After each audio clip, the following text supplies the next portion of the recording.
Welcome back to Half the Battle. I'm your host, as always, Daniel Levy. Welcome back to After the Battle on Half the Battle. For whatever reason, YouTube wasn't allowing me to go live from their platform. For whatever reason, they couldn't connect to my mics. So I'm doing this on my cell phone, my friends. That's how much I love y'all. But let's get down to business. Welcome back to After the Battle on Half the Battle. I'm your host, as always, Daniel Levy. Today we're going to talk about Jon Jones' destruction of Stipe Miocic, further cementing that GOAT status.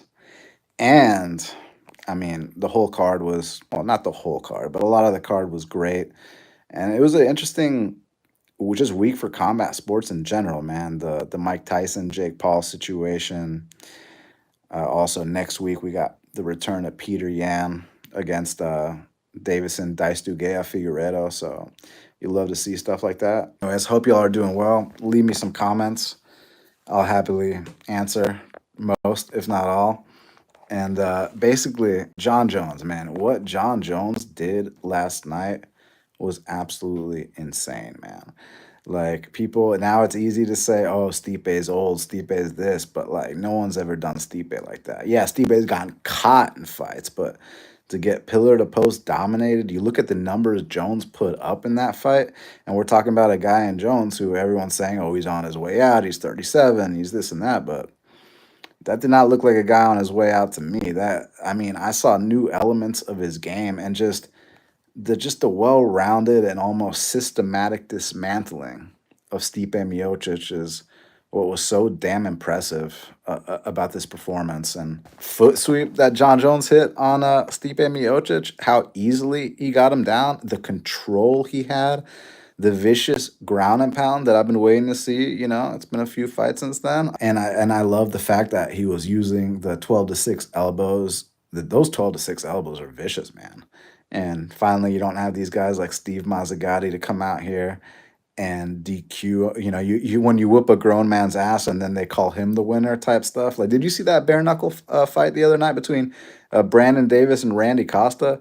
Brandon Davis goes out there, knocks him out. Like, literally, the fight's over, but the ref still hasn't stopped it for whatever reason. And then Brandon Davis goes out there and throws an illegal knee, and then it's like a no contest. I was like, oh my God, he's like a strike or two away from winning, and that's what he chose to do. But yeah, as far as Jones is concerned, people are saying he looked old last night. I disagree, man. I disagree. Like, I felt like every time I watch him, not every time, but this was one of those times where I'm reminded like of just the pure greatness that this man brings to the table. I talked about that outside, foot trip and whatnot, but what about like the fact that this man landed nearly 100 significant strikes and less than 3 rounds completed? That output is little man output. Like, that's what I like to see. And then also the spinning back kick. He said it was to the liver. Actually, I believe it was to the floating ribs. The liver's on the other side, but either way, adrenaline was kicking. And John's a fighter, not an anatomy expert, so who cares? But yeah, point taken. He shut him down completely. There was no getting back up from Stipe. And now people are saying Stipe looked old. And I saw someone even compare that fight last night to the Jake Paul Mike Tyson fight. Guys, stop. You know that the age gap between Stipe and John was what, like 5 years? The age gap between Jake Paul and Mr. Tyson is like 31 years. Y'all see my old school Mike Tyson tank top right here. You know what I'm saying? I got the jacket. It's got his name on the back. I bought it at I think it's called the Fight Store in Las Vegas, man, back in the day. So yeah, I'm a huge Tyson fan, but we had to bet Jake Paul there, just based off principle. We were gonna be depressed no matter what at the end of the night. Might as well get paid. But back to Jon Jones. I mean, I don't know what else you guys wanted to see in that performance. He really just dominated pillar to post against one of the best to ever do it. And I saw my boy Liam. Shout out Liam. I like Liam. But Liam tweeting Francis did it quicker. So, since when does doing something quicker mean that it was more dominant? Like, there's many ways to skin a cat, and there's many ways to view dominance, and that's what I saw last night. Some guys take their time. Some guys like to rush you right away. Like, so it's just, that's Jon Jones' approach: systematically, methodically pick you apart. I didn't see as many side kicks to the knees as I wanted to see, but what I did see was Jon Jones was using a nice jab. He was slipping punches. The only thing, and I'm sure Tom Aspinall noticed this, was there were some times, y'all know Jon Jones is so extremely hard to hit. And there were some times when he'd exit the pocket and it kind of almost looked like he ran away a little bit. Granted, he didn't get hit at all, but in those instances, let's say Aspinall is watching tape on that. Aspinall thinks, okay, I'm gonna throw like a 4-punch combination. This guy's gonna kind of turn around, run away, and then from there, maybe those four punches don't land, but then you throw a head kick. You never know. You never know. That might be a weapon to Aspinall's disposal. And then everyone's saying that Jones is ducking Aspinall based off his post-fight speech. And I thought Rogan, I love Rogan. I thought Rogan actually dropped the ball on that post-fight speech because during the post-fight speech, listen very carefully. Jon Jones said, "Yeah, I'm not retiring. Let's give the people what they want. We're gonna have to negotiate with Uncle Dana, Uncle Hunter, and let's give the people what they want." And Rogan, he wanted Jon Jones to name Aspinall by name. He didn't just take the hint and be like, "Okay, yeah, let's give the people what they want." He was like, "Well, who do you want?" Like Rogan, come on, bro. Like, that Jon does not want to mention Tom's name, but the fact that he was even saying he's open to having that discussion, you know damn well who he was talking about, Joe. He was talking about Tom Aspinall. He said, basically what he said, once you get through the riddles and get through, everything, and you really look at what's what, Jon Jones basically said, in other words, I'm down to fight Tom Aspinall, but I'm also down to have the best negotiation of my life, get the biggest paycheck of my life, and if you give me that fuck you money, those are the words he used, we'll give the people what they want. But what I did like was Jon confirmed to me, as far as I'm concerned, that with the right price, which the UFC tend to give Jones the right price, he will fight Aspinall. And Dana says that's going to be the biggest fight in heavyweight history. Originally the biggest fight in heavyweight history was going to be Jon Jones and Francis, but Francis went to the PFL. Yeah, it's unfortunate because I really want to see that Jon Jones and Francis fight, but the Aspinall fight I want to see even more, man, because Aspinall, this is the first time that a dude is this much younger than Jones, bigger, just well-rounded, and he seems like one of those unstoppable forces. But we also haven't seen Aspinall in extended fights. We haven't seen what Aspinall looks like when someone fights back against him. We haven't seen what it looks like when Aspinall, doesn't have someone that's just going to fall over to the first punch. And Jon not only has a legendary chin, but is extremely, extremely hard to hit. And yeah, but then again, like I said, you stick around long enough, you will take your first L. So y'all do me a favor, man. I see there's a few of you in here. Y'all ain't saying shit in the comments, man. Leave me some comments. Let's talk. Let's talk. Ask me some questions. Tell me some stuff. Tell me what you think. I'm right. I'm wrong. Whatever. But yeah, that's pretty much what I thought about Jones' performance. I thought it was a masterful performance. I thought, honestly, man, let's keep it a buck. The two performances that he's had at heavyweight have been far more impressive than the last however many fights he's had at light heavyweight since maybe like the second DC fight. And that's just the truth. That's just the facts. I think it's going to be very interesting, is what I got to say. I don't just think that Aspinall is just going to smoke him. I think we're in for a real fight. When Bo was competing back then, he didn't have the resources of the UFC PI and the nutritionists they bring to the table. If you're going to look me in the eye with a straight face and tell me that Bo Nickel can't make 170, I mean, I don't want to call you names, but you're simply wrong. So I think this dude, if this dude wants any chance of being a title contender, he's got to drop the 70s. And let me also say this: he needs to develop. He needs to develop. Like, he came to the UFC at what, 1-0, 2-0, and like two of those fights were like on Contender Series. So it's like, bro, you can't just be rushing guys. And yeah, he got past Paul Craig. But now we know, like, hey, let's slow roll. Like, could you imagine what Kyob Ohio would do to Bo Nickel? Could you imagine what, like, number 15 is Michelle Pereira. 14 Shara Bullet, 13 Anthony Fluffy. How the fuck is Anthony Fluffy number 13? She's a top 5 guy as far as I'm concerned.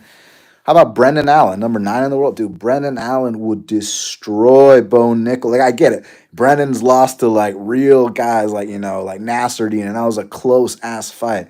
Bo ain't ready for that level yet, man. Bo, like, they got to keep slow rolling him, My boy Ragdoll says Bo Nickel would smoke Shara. You sure about that? Yeah, maybe if they put on the singlet, he would. I'm not convinced, man. I'm not convinced in the UFC. Maybe down the line, I don't know. Because what I saw last night was a very green fighter. That's what I saw last night. And you got to understand, Paul Craig has lost 5 of his last 6. Paul Craig is on his way out. And they basically had a 50-50 striking match for 2 of the 3 rounds. So, yeah, maybe down the line. I get on paper where you're coming from because the wrestling credentials, right? Shara, looks like he can't stuff and this and that. But MMA wrestling and pure wrestling are different things. Yeah, they put on the singlets, Bo's gonna pin this guy in 2 seconds. But MMA, different sport, as you saw last night. I mean, like, Paul Craig is the guy you're supposed to smoke if you want to make it to the next level. And again, we can mention all the guys he beat back in the day, but you know what happens if he runs it back with any of those guys. So, yeah. So basically, like, the card was going great, and then the Carini Silva fight and the Bo Nickel fight just stunk the place up and, like, just sucked all the air out of it. And it's like, I can't wait to watch a Charles Oliveira fight and a Jon Jones fight, and I was just like struggling to stay awake after Carini Silva and Bo Nickel. So as far as Bo Nickel, they gotta slow roll this guy, dude. They gotta, it would be an interest. How about this? How about this? Tell me what y'all think about this. Here's a washed up fighter that I think can give Bo Nickel a tough fight. Y'all ready? Bo Nickel, Brad Tavares. Why do I like that fight? Because Brad Tavares has legendary takedown defense. You want to try out your stand up against Brad Tavares? I know he's had chin issues in the past, but look at the guys that have chinned him. All real guys. Drickus didn't chin him. Izzy didn't chin him. Would you chin him, Bo Nickel? Would you even take him down, Bo Nickel? I like that fight. Y'all like that fight? Bo Nickel versus Brad Tavares? Like, let's see. Like, yeah, I get it. Pure wrestling, sure. But let's see how your MMA wrestling is against the guy with elite takedown defense and Brad Tavares, who's on his way out. So he's not going to be fighting more top 15 guys. Now you're going to fight these guys that want to enter the top 15. I think Brad Tavares is the perfect test for Bo Nickel. So book it. As far as Carini and Vivi, all I want to say is that I'm happy for Vivi. That's literally all I want to say. Carini did some very embarrassing stuff last night. And people could say, oh, but we knew that Carini was finish or bust. Fake news. What about that last fight against Lipsky where she put a 3-round clinic on her? Here, I think that she might have been a bit arrogant. And I don't know, she was walking her down that first round without a care in the world. And I think she had almost like disdain for what was coming back at her. And Vivi just stayed focused, determined. And flopping to your back the last 2 rounds, like that's that shit I don't like. But yeah, Carini's stock dropped big time because it was looking like she was. I mean, did you see the reactions of the people she beat prior to last night against Vivi? Like, the looks on those girls' faces, man, like, it looked different when Carini got on top of these girls, when she attacked their necks, when she did all these things. And last night, yeah, the flop into your back for 2 straight rounds when the president is in attendance, yeah, unacceptable. But Vivi, props to you. I can't wait to see your next fight. All right, so Mauricio Hufi and Yamis Lantop. So people are saying that Hufi got exposed. That's not what happened at all. First of all, let's take into consideration that this Yamis Lantop guy missed weight by a significant margin. I mean, when I say that, you're going to be like, but he only missed weight by 0.2. No, he missed weight by like 0.2 for the catch weight. He couldn't make 55 initially, so they had to bump it up 10 pounds.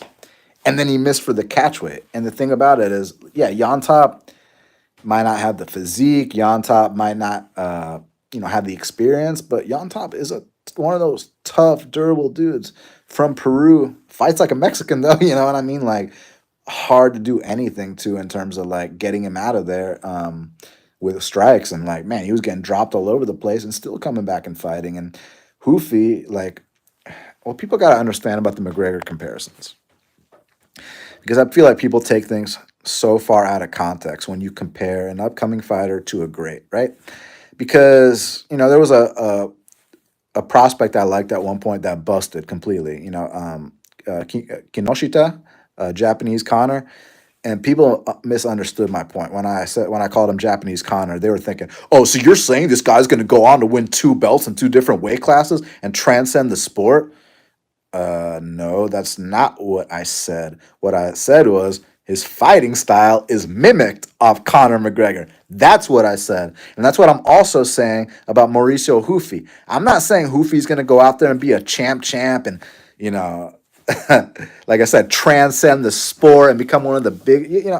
I didn't say any of that shit. Look, guys, I'm just comparing the fighting styles, the wide stance, the pull counters, that kind of flowy movement, and also everything he throws is super explosive and hard. So he's got to pace himself, because you throw, 100 miles per hour, there's no option but slowing down against this very tough, durable opponent in Yontop, which is what he is. Like, he's not that great, but he's a real fighter. He can take a licking and keep on ticking, and he's just a really super durable, tough guy. He took his ass whooping up front, and when you deliver those kind of knockout blows that Hoofy did to Yontop, and the guy won't leave, you're going to fatigue by default. That's just how it works. Like, those same shots he landed on Yontop, could have either knocked out Yontop if this fight was actually at 155 pounds like it was supposed to be, and B, knock out a bunch of other guys who are nowhere near as durable as Yontop. So I feel like,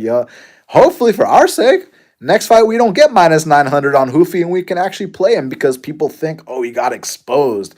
Yeah, he got exposed because he beat the shit out of someone and then coasted the last round because he was tired from beating the shit out of the aforementioned guy. Like, stop it, guys.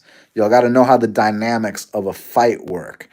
And again, I never said no stuff about Hoofy being a champ or nothing like that, but I still think he's a very talented guy, and I think he's got a lot of potential. And I think this is only his second UFC fight.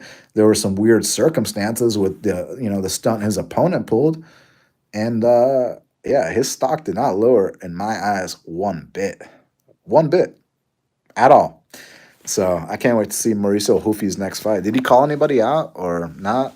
Should we pull up the roster and see? Oh yeah, you're right. Ragdoll, thank you. You called out Benoit Saint-Denis. Kid, you want Benoit Saint-Denis? We'll give you Benoit Saint-Denis. Marcus McGee, Jonathan Martinez. I'm sure some of y'all wanted to hear me talk about that because I did bet on Jonathan Martinez. It was just frustrating because, the first 9 minutes of the fight, McGee threw a lot more. I mean, that's not debatable. Martinez didn't throw anything for the first about 8-9 minutes, but most of what McGee threw was blocked. He didn't land anything significant. I mean, if you look at the numbers, it says he landed 102 significance. That's fake news. Most of that shit was blocked on the arm, hitting air, whatever. There weren't any like wobbles from Martinez or anything nearly close to hurting Martinez. But when you throw strikes and the other guy throws no strikes, by default, you win those rounds. So McGee, yes, he won the first round. 100%, no debate, because you actually threw and the other guy didn't. Even if every single thing that you threw was blocked, you actually threw and the other guy didn't. Second round, more of the same for the first couple minutes, but then that last minute, Martinez woke up. I was like, wow, it took you 9 minutes to do what you should have been doing this whole fight. And as soon as he even threw one big leg kick, I mean, he immobilizes the guy. And then the third round, it was a domination by Martinez. And the thing about it is the third round was so clear for Martinez, and he could have even did more. there were moments where like he'd throw a bunch of leg kicks at a time. The guy's wobbling all over the place, and instead of maybe going upstairs because now Marcus is starting to drop his hands, or instead of maybe just I don't know, whatever the case may be. What he did do was now I'm gonna pin him up against the fence for like 30 seconds to 2 minutes. I don't know. My concept of time is all fucked up, but yeah, then he pins him up against the fence. I'm like, what the hell is going on? I mean, it's pretty evident the only significant damage of that fight was caused by Martinez. It's also evident that had that been a 5-round fight, Martinez would have finished him. But it's also evident that that doesn't fucking matter because it was a 3-round fight, and Martinez decided not to wake up until 9 minutes in. So, as far as obviously, yeah, I take my L on the underdog shot on Martinez like a man. I'm not acting like it was a robbery. I'm not acting like I was on the value side, even though I probably was. But what I am acting like was that I don't think my read was bad. I still think Marcus McGee is unproven. You don't just go from fighting Gaston Bolaños and JP Bays and Journey Newsome to now you're fighting top 15 guys. And that's what he did. And listen, you beat a top 15 guy, so now you are a top 15 guy. But that fight showed me exactly what I've been saying, that I don't think this guy's proven he's really ready for these real top 15 guys. And if now we're talking, you're going to start getting the 5-round main events, I'm telling you, like all Martinez had to do was just start kicking legs in round one instead of like the very end of round two, and he would have, immobile. He would have, did what Martinez does. But people say the Aldo fight messed with him. I don't know if that was the case. I don't know if that was the case. Maybe Marcus McGee's presence and his physicality is just too much, and yeah, like I said, you just got started too late. That's all it was. But it's pretty damn clear who landed the more significant damage in that fight. And all respect to McGee. I enjoy watching him fight as a fan, but as a betting man, him being in the top 15, I will be looking very closely to fade him again at a good price because I think there's still a lot of question marks. I think last night showed what's going to happen in 5-round fights with this guy. I think last night showed what happens when a real guy is actually going to fight back early. Fight back early. Like, well, like just think about this. So the guys that McGee ran through, right? They were actually trying to fight back, but it didn't matter because the level difference was so big that McGee just ran through them. Jonathan Martinez, it's not he didn't even fight back early, but he's so defensively sound that he just avoided anything big. He was good to go, and then once he decided, hey, now it's my turn to start turning up. I mean, he destroyed McKee with those leg kicks, but too little, too late. Very unfortunate. Take my L like a man. Now another L I had to take like a man. Well, technically a break even. I bet on Chris Weidman at plus 130. He closed at like minus 115. I did my job, beat the line by a mile. I felt like I had a great read on that fight. This is coming from a guy who fades Weidman a lot. And this is coming from a guy who I like Eric Anders. But when it comes to betting, you put emotions and all that on the side. I thought it was a terrible matchup for Eric Anders. And just the stylistics of how Weidman and Eric matched up. I hope they run it back. I really hope they run it back. And also, more importantly than money, who I'm betting on, this and that, I hope Eric makes a full recovery. Next fight, we had Jim Miller, the legend, going out there against Damon Jackson. I mean, come on, man. Guillotine Nation, stand up. Like, the way to beat Jim is you have to get him past the first round. And Damon couldn't even get him past the 3-minute mark. So, it was what it was. Jim Miller extends his record for most UFC fights. He's got to have more. I don't have the list in front of me. Maybe most wins. Is he there as well? But either way, legend. He wants to fight till he's 50. You want to fight till you're 50? No, sorry. He doesn't want to fight till he's 50. He wants to fight until he has 50 UFC fights. That's what he wants to do. So that's what you want to do, Jim? That's what we're going to let you do. He wants to fight at UFC 400. Jim, that's what you want? That's what you're going to get, young man. So, yeah, legend Jim Miller. Okay, so here's what I thought was the real fight of the night. David Onama versus Roberto Romero. This kid, Roberto Romero, takes this fight on like a couple days short notice. He's a Mexican dog, man. He fought like one against an African savage in David Onama. He even dropped Onama early on. Onama comes back, drops him. Like, this was the fight of the night, not the Chandler fight. The Chandler got dominated for 20 plus minutes. You know what I'm saying? Like, this fight was a real back and forth scrap between a Mexican that comes to brawl versus that insane African power of David Onama. Tibura and Denise. I was way off about this. Thank God I didn't bet it. Thank y'all for moving the line to pick him, because I was going to bet Denise at like plus 130, thinking that he survived some bad spots on the mat and then knocks him out standing. He survived the bad spots on the mat, but then they called it in between rounds for whatever reason. Not that he was going to come back or anything, but hey, Tybura, seasoned vet, 39 years old, doing that to the young guns. You love to see it, so respect. Ramiz Brahima and Mickey Gall. Man, I'm so happy for Ramiz. Ramiz literally landed more strikes in the, how long did that fight last? In the less than 3 minutes that fight lasted than he has in like all his UFC fights, besides like the Max Griffin fight, which went like to the third round. Like Ramiz. So my issue with Ramiz was he doesn't do enough if he doesn't take you down early and sub you. And he just went right after Mickey Gall, throwing bombs, caution to the wind, and puts him away in devastating fashion. Guess what, Ramiz?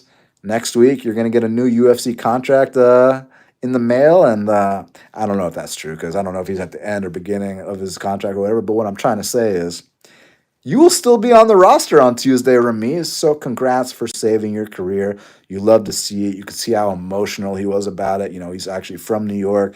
He put the hat on Rogan, which was cool. You know, I believe, don't misquote me, that his grandfather used to wear that, and I think it has maybe some religious semblance or just something that they hold deep and respect. Oban Elliott and Basil Hafs. I'm telling y'all, man, Oban. I was one of the guys that's like, Oban's super overrated, but now I'm one of the guys that's like, Oban's actually, like, he might not be the most athletic guy, and I know he talks a huge game, so you're expecting like these KOs, but that's not how he fights. He's a grinder, man, and he did get a big KO, but I'm saying, like, for the most part, he is just one of these guys that is gritty. It's 1-1 going to round 3. He will dig deep in round 3, and we talked about it before. Basil, he's strong, he's good, but he's a gasser, and yeah, and he's lost every third round in the UFC he's had so far, and last night was no different. But last night he got stopped for the first time in his career. So shout out Oban Elliott. Excited to see how they match him up next. Let me know y'all thoughts on this, because I know y'all have a bone to pick with Rinat Fakhretdinov. What do y'all think about Rinat Fakhretdinov versus Oban Elliott? I think it's a fun fight. Let's see it. And then last but not least, Eduarda Murra and Veronica Hardy. I'll be honest with you, I was hanging out with a friend, so I didn't get a chance to watch it. But let's take a look at this card next week. Then maybe talk a little bit about the sad, depressing Mike Tyson fight. This is just an early kind of preview for the UFC Macau card. You all know, obviously, later on in the week, I'm going to give you the real breakdown you've come to expect. But here, just kind of looking at it a little bit. Petr Yan and Davison. I mean, come on, two legends of the sport. Petr Yan, former bantamweight champ. Davison, former two-time flyweight champ. Davison's moved up to bantamweights, had some really good results, beat some good people, done it in an impressive fashion. First man to drop Cheetah, like, shit. First man to submit Garbrandt in the UFC, I'm pretty sure. So, yeah, you love to see it. He's not killing himself to make weight anymore. Yeah, so Davison's trending in the right direction at bantamweight for sure. And Petr Yan, I mean, come on, man. I mean, as far as I'm concerned, Petr Yan never truly lost his belt. Like, the only fight he's lost is the Merab fight. Yeah, the Merab fight. But, like, the first Sterling fight, when you knock a grown man out with a knee and they call him the winner, that does not make you the winner. And then in the rematch, when I'm in Florida, in the USA, where you have a Russian versus an American, and everyone's booing the American out of the building and cheering for the Russian in Florida, that should let you know everything you need to know about that decision.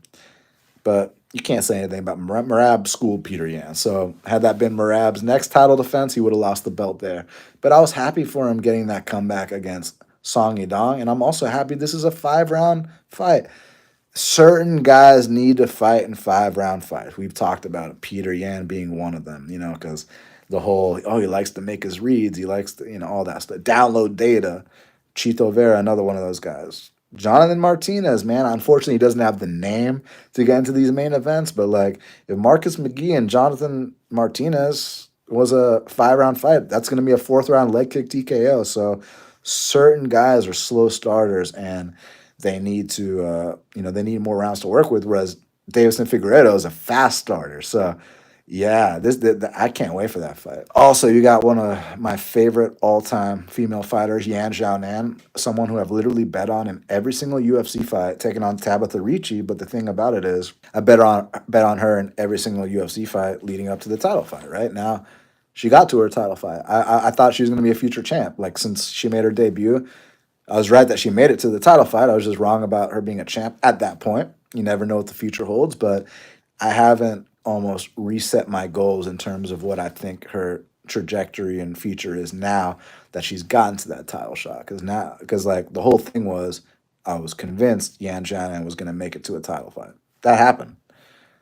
Now where do you go from here, right? So now this is where I get to watch tape and really feel like, how do these two match up, analyze that, and see if Yan Xiaonan has another run in her or if now is where she starts to possibly decline. So, like I said, Xiaonan's someone I've bet every single fight, but historically, fighters do not perform as well coming off that first title fight loss.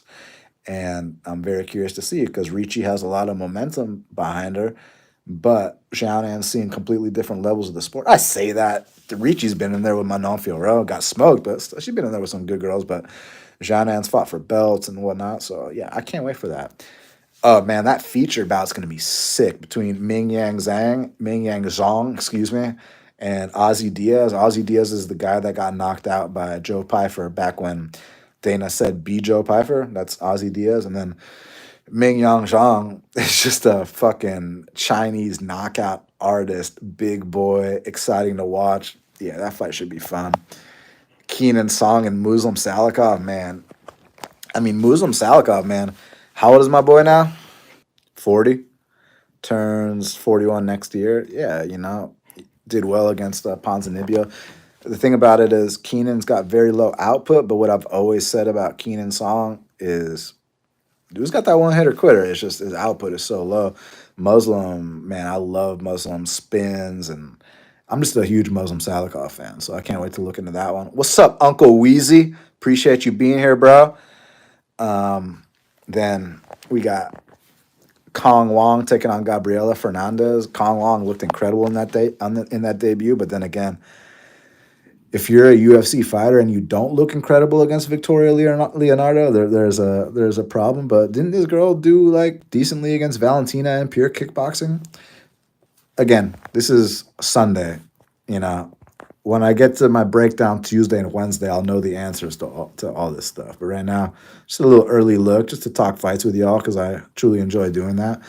But Kong Wong, man, she's knocking chicks out. But Gabriela Fernandez, one thing about her ground game ain't the best, her takedown defense ain't the best, and her technique ain't as good as Kong Wong, but she got that power too. She throws hard. She's got a big lower body, which contributes to a lot of power. That's just how it works, She's got her legs under her, like y'all heard a million times in that boxing match. Volkan Oezdemir, Carlos Ulberg. Holy shit, that's a sick fight, man. Because Volkan's been there. He's fought for the title before. He's beat a lot of great fighters in this division. And he's stuck around the top 10 for a long ass time, man. And Carlos Ulberg, it's like, now's your chance to see if you're ready for the top 10 right now or not. So, yeah, and I'd be surprised if either guy shot for a takedown. Now, watch someone shoot for a takedown, but I'm just saying, like, I think that these guys are going to draw a line in the center. Let's start that over. I think that Volkan Oezdemir and Carlos Ulberg are going to draw a line in the sand, and someone might hit the deck, and we're going to find out who the top 10 fighter is come Saturday morning, live in Macau. Next up, Carlos Hernandez and Tumen Dembarral. Listen, y'all already know Carlos Hernandez. He had an incredible fight on Contender Series against Daniel Barrez. Great fight. And he's been up and down in the UFC. Granted, he's fought some very tough competition, guys like Tyra, etc.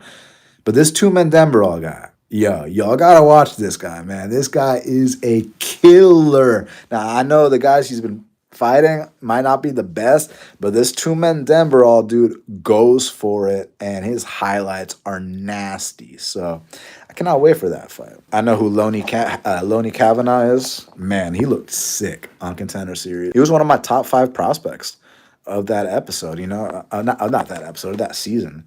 My top 5 prospects were Malcolm Wellmaker, Mansur Abdul Malik, Jacoby Smith, Loney Kavanaugh, and who was my other one? It's written down on Twitter, but I have one more prospect that I was like, yeah, this guy is fucking serious, man. But those 4 for sure were on my list, and now he's making his UFC debut against another. Why did I think Ochoa fought on Contender Series? Oh, I was wrong about that. He fought in LFA. I can't wait to watch tape. I don't know. I don't think I know much about Ochoa. I know obviously a lot about Lone Kavanaugh. So I definitely got. Well, I don't say I definitely got him. I definitely got to watch tape. Is what I definitely got to do. But like I said, Tuesday or Wednesday when I break this down, I will know who I think is winning this fight. And I'm confident that I'm probably going to pick Lone because he's a stud. But I let me just confirm Jose Ochoa is not the next coming of Jon Jones at flyweight. Before I say anything. The next fight, Long Zhao Quang Lee. Is that Quang Bang Lee that fought Chris Gutierrez? Hold on. Oh, it is. It is Quang Bang Lee. Okay, kid. You're fighting Long Zhao, who I have no idea who that is, so I'm gonna have to look into Long Zhao. But good to see Quang Bang Ludwig back in there. And then last but not least, Maheshate versus Nicholas Mota. That's a fucking banger, man. Maheshate, he slept Steve Garcia. He's a heavy hitter. I think he's just a kid though. How old is this guy? So they say he's 24, but you know how some of those things go. And then Nicholas Mata, man, Nicholas Mata is a killer be kill type fighter. So I expect that first fight to be incredible. All right, I'm gonna talk a little bit about Paul and Tyson, and then answer any questions y'all got, and then I'm gonna get out of here. So Paul and Tyson, shout out Mike Tyson. You know what I'm saying? Got the Mike Tyson hoodie. Tank top. Got the Mike Tyson jacket. You know what I'm saying? But yeah, it was interesting seeing all the casual takes. Like people don't know shit about fighting. I heard stuff like, yeah, like Mike showed in those first 2 rounds that you could knock him out, but then he took it easy on him. He held back. Guys, Mike Tyson is 60. He fought a 27-year-old. The only person that held back was Jake Paul. Jake Paul let Mike Tyson throw whatever he wants to throw those first 2 rounds. Okay. Now, the fact that you're 60, you're wearing a knee brace, you almost died a few months ago, has kicked in. And now I'm just going to pick you apart, give you a little mini sparring boxing lesson. There were a couple times he wobbled Tyson where he could have followed up and flatlined him, but I don't think that. He even said in his post-fight press conference that, like, I don't want to knock out someone that doesn't need to be knocked out. So I respect that about him. But man, the just delusion from the fans going into this was absolutely absurd. The fact that we got Jake Paul in the -200s and not the -2000s. I hope y'all put your ski masks on when you went to your bookie to get that money, because that was a robbery. Like, I'd be talking to like family members, right?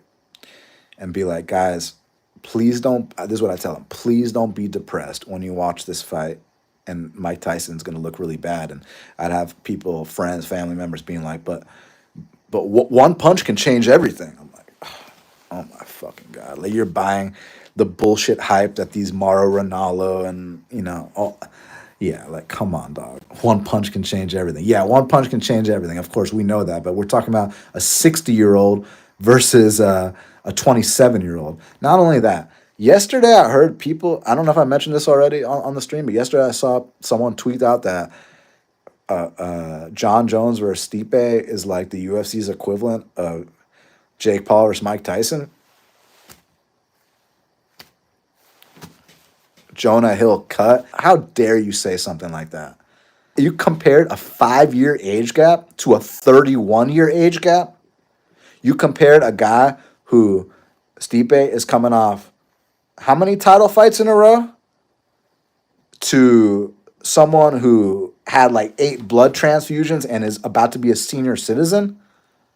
Like that's what we're doing now. So again, much love to all y'all who really know what's going on. And again, I don't want to talk shit about the casuals because I feel like it's guys like me and y'all's job to educate them, to fill them in, to let them know what's really going on. But the delusion is unlike anything I've ever seen. And then people are shitting on Tyson's performance.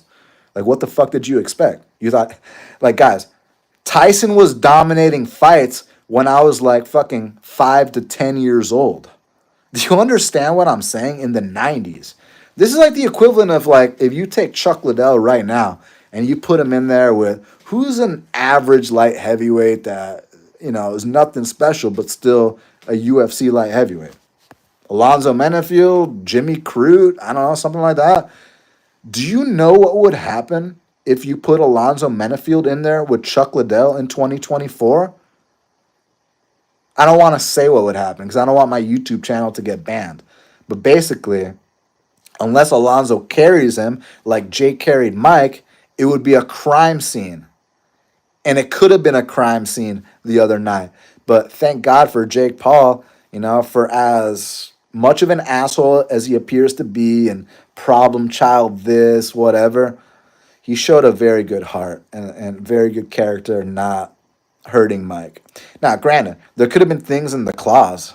There could have been things in the like a clause in the contract that said like, hey, if you knock this guy out, you forfeit X amount of your purse. Guys, that's speculation. I am not saying this for facts. So don't fucking try to, Daniel said that there was a contract in the clause. I never said that. I'm speculating. Okay?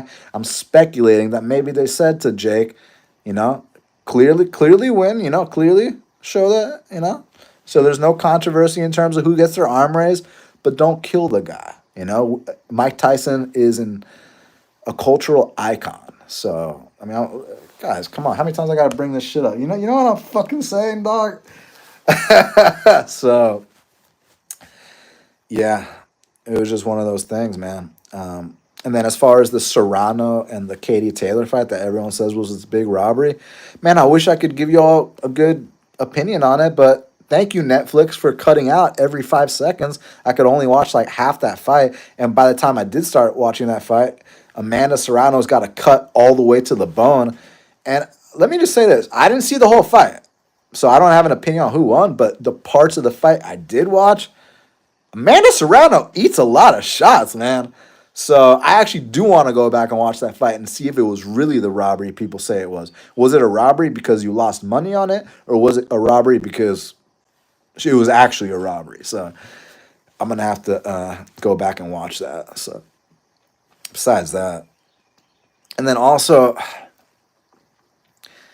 Ariel Helwani, man, respect the fact that you've created this platform on your own. You're a very successful man, and it's like whenever someone who's, obviously have way less subscribers than Ariel. So when someone who's on a lower level talks about someone that's on a bigger level, it looks bad, right? So I don't like doing that, but like certain things he said on that broadcast, like I was like, bro, you've been in this game for how fucking long, and you're asking dumbass questions. Like he'd ask Jay Leon Love in the corner of Jake Paul, like, do you think it'd be effective for him to throw a jab right now?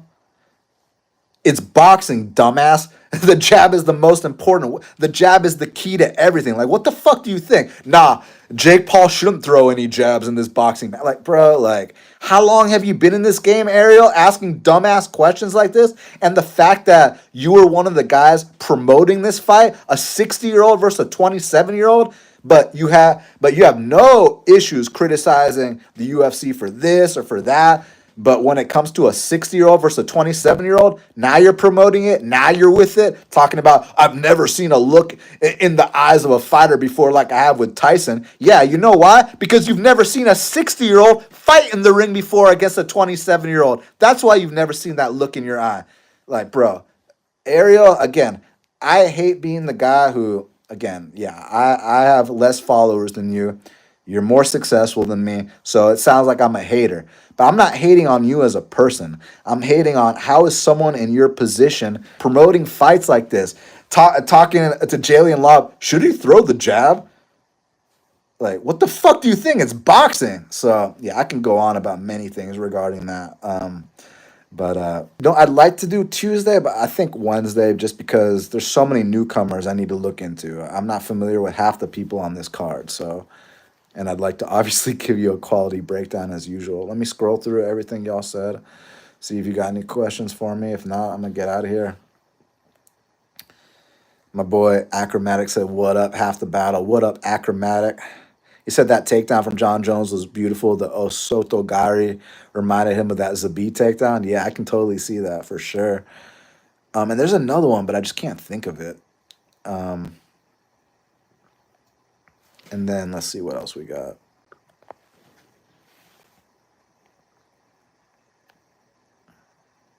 Moy said Mike Chandler should have been DQ'd for running away. Hey, man, he had to get out the corner. He was boxed in, man. He had nowhere to go. Ragdoll said, Bo Nickel is still legit. I don't care what anyone says. He's been striking for 2 years and 30-27 some with 30 fights in pure kickbox match. He didn't need to wrestle, so he didn't risk it. Yeah, no one's debating any of that, brother. No one's debating that he clearly won, that he took the path of least resistance. No, that's not what we're saying here. What we're saying here is that, like, there were moments where you wanted to see more. That third round when he rocked Paul Craig and then just stares at him, that's because he's green. That's because he's developing. And you have to take it slow with a guy like this. Your wrestling credentials can only take you so far in a sport where you can punch, kick, knee, elbow, choke, do all these things. And we're seeing that. So let's slow roll him. Marc-Andre Barriault versus Joe Pyfer? Marc-Andre Barriault versus Bo Nickel? What do y'all think? You know, because he'd be catching Barriault at a perfect time. Meticulous says he wants to see Holloway and Oliveira too. Yeah, I mean, look, they got unfinished business. I don't see a reason why not. But I think Oliveira wants to fight the winner of Islam and Arman. But let's see. Ragdoll says Bo is a future champ. He should drop to 170 though. I do agree he should drop to 170, but I don't know about future champ, brother. David said he thought Hoofy did okay and will put away a lot of other lightweights. Grappling still a question, but very powerful and could hurt a lot of others. Absolutely, he's going to hurt a lot of others. And let me say that. Not all these other guys he's going to fight are going to have those iron jaws and not just miss weight by 10 pounds, but miss the catch weight. Like Yontop did. Lontop had a durability advantage just based off the extra weight he had on. And he's just one of those dudes. He's Peruvian, but he's got a Mexican chin. Not everyone's going to eat those shots. I'm telling you right now, there's going to be a lot of highlight reels by Hoofy. But you got to understand, Hoofy's only 2-0 in the UFC, guys. Let him develop, you know. But I get it. When you're minus 900, you're held to a very, very high standard. So let's see that Benoit Saint-Denis fight. David said he wants to see the Hoofy and Slava Klaus fight. I'm down. Lane said Jake showed mercy and he respects him for that. Technically he's superior. Yeah, at this point. I mean, look, if this was Tyson in the 90s compared to Jake now, yeah, Tyson would have killed him. But 60-year-olds, come on, man. Small World Lifter says that was shit from Bo Nickel, and I met his decision at 9.0, so I wasn't mad, but looked like ass, let's be real. I mean, like I said, the card was going so well, and then that Korean, like the Hoofy fight, man, that Hoofy fight got us all pumped. We were ready. And then the Carini Silva fight to the Bo Nickel fight. Now, granted, if the Bo Nickel and the Carini fight, if those fights were like earlier on the card, I don't think it would have been as big of a deal.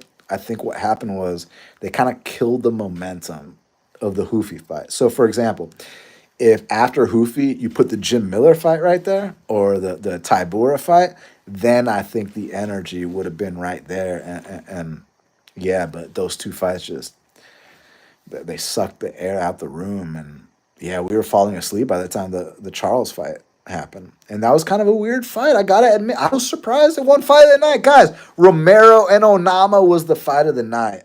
Real ones know that. All right, let's see. Small World Lifter said Bo Nickel versus De Ridder striking match. I'd say that Bo Nickel more meat and potatoes, but is he like risk averse or something? Like, bro, he hurt Paul Craig so bad in that third, and then he just stopped throwing. Like, that's I don't want to say lack of killer instinct. I don't know, maybe it is, but it's also being green. It's also part of developing. But at the same time, if a younger, I mean, how many times have we seen Paul Craig get knocked out by guys that are less experienced?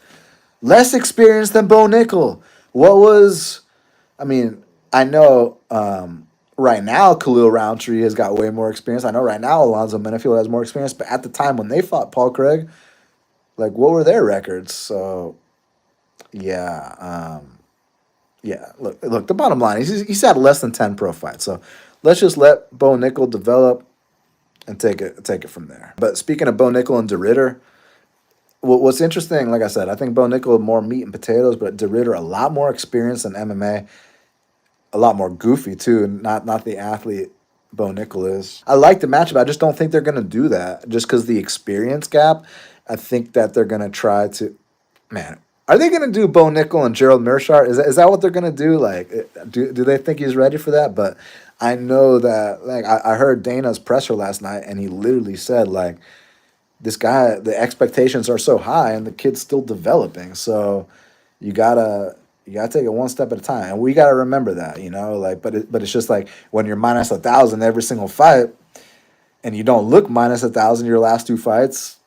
We're gonna say something about it, right? Like, that's just how it is. But we do, to his credit, have to admit that he is a green fighter, So yeah.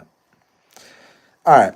Thank you all so much for your support, joining me on this live stream. I plan to do more of these. I'd love for my computer to work with YouTube and get all that synced. But if not, the show must go on, and I'll do it on my goddamn phone. So yeah, love y'all very, very much. And thank you.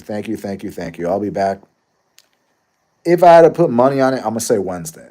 I'd like to shoot for Tuesday, but Wednesday, because like half this card is newcomers, and I'd like to not bullshit you as usual. So I'm going to look into them, see what I think, get back to y'all. Y'all know where to follow me. Twitter, Best Fight Picks. Twitter, Half the Battle HQ. Instagram, Half the Battle Pod. TikTok, Half the Battle Podcast. YouTube, right here. Smash that like button. Subscribe if you're not subscribed. Come on now, subscribe. Show me some love. And thank you very much. So until the next time, let's cash these bets.